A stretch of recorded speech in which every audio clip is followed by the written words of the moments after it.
Hello, welcome to the print. I'm Amana Begam Ansari, and this week I'm going to talk about my article I have written about the controversial remark on Colonel Sofiya. So, Madhya Pradesh Minister Kunwar Vijay Shah's comment on Colonel Sofiya weren't just offensive, they reveal a mindset that can't see dignity without identity, and a mindset that fails to see beyond an individual's religious identity. Basically, the minister went so far as to call Colonel Qureshi the sister of terrorist, a serving Indian army officer who stood before the nation representing the strength, professionalism, and dignity, was reduced in one sentence to her last name. The seriousness of it wasn't lost. The Madhya Pradesh High Court took suo motu cognizance of the statement and directed the police to file an FIR. The Supreme Court to advise minister to be held responsible and ask him to go and apologize to the High Court. While much of the country has rightly condemned the statement, it's important to to see beyond this simple question, narrative, and ask the question, how does someone in a position of power feel comfortable saying something like this in the first place? Shah isn't the first politician to make such derogatory remarks. The problem goes deeper. There's no real expectation anymore that politicians should speak with responsibility. Neither society demands better, nor do political parties enforce any boundaries regarding speech or conduct or ethics. It's about grabbing attention, owning the headlines, and calculating what will win them votes, not what's right. We have reached a point where even basic decency seems optional. If political parties are serious about protecting public discourse, they need to set some clear lines: what is acceptable and what breaches the boundary, and more important, what are the consequences when it happens. Yes, the minister apologized, and BJP's Madhya Pradesh chief VD Sharma said he was immediately warned. But beyond that, there is a silence. No mention of suspension, no accountability, just the usual playbook of damage control. It feels like less taking responsibility and more trying to move away. Uh, and then itself is telling. A reminder that there is one more thing which struck me, that a minister belonged to a scheduled tribe community who have faced discrimination, generational discrimination, and yet used same language of bigotry and suspicion against someone else's based entirely on her identity. It's a reminder of how powerful the dominant narrative can be. Even those who have themselves been pushed to the margins can sometimes internalize the very division that once worked against them.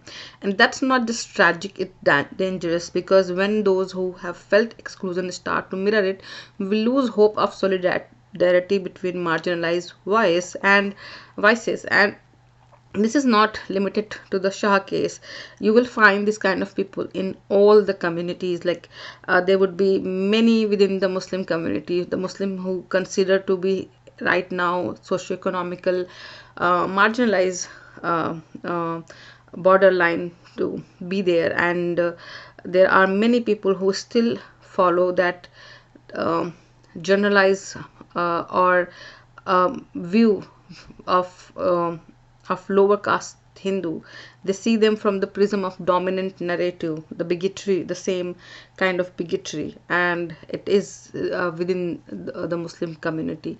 So we do not talk about this intersectionality bigotry for each other community, because they all are following basically the generalized bigoted view for the other community, which is the base on the dominant narrative by the class which is dominating that society that time.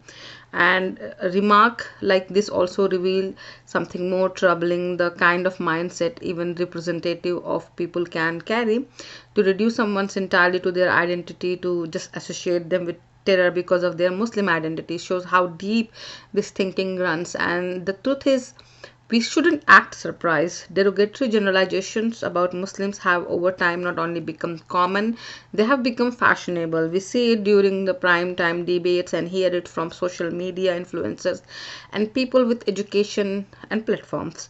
The idea that every Muslim who follows Islam is somehow part of a violent ideology is pushed so often, so casually, that is no longer shocks anyone. So when outrage erupted over what was said about Colonel Qureshi, we have to ask, what exactly are we outraged about? The comment was offensive, yes, but the mindset behind it, that's been allowed to grow for years unchecked. And until we learn how to talk about issues, any issue, without turning an entire community into a target, these movements will keep happening. But there is also something we as a Muslims need to reflect on. We often don't take enough charge of the conversations, don't create enough space to discuss difficult issue within our own community. And in that silence, others steps in and define us in the worst possible way. The danger of not speaking is that it leaves the ground open for generalization to grow.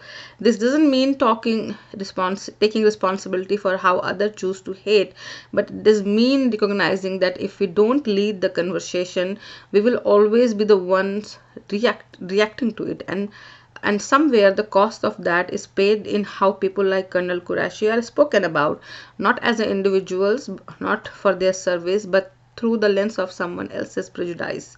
While this controversy exposed deep bigotry, the response to it also reminded us that there is a more hope than despair. The outrage wasn't limited to any one side.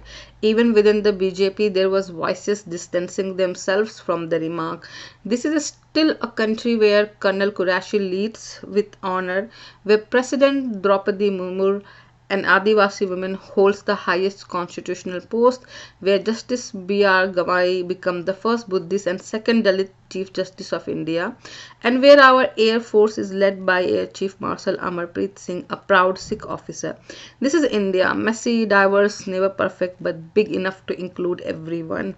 And that kind of India doesn't just sustain itself, it has to be defended, it has to be worked for constantly, not just against the violence of terror, but also against the quieter damage done by the prejudice, generalization, and casual hate, because the idea of India is inclusive, not by default, but by effort. For more such a video, keep watching The Print.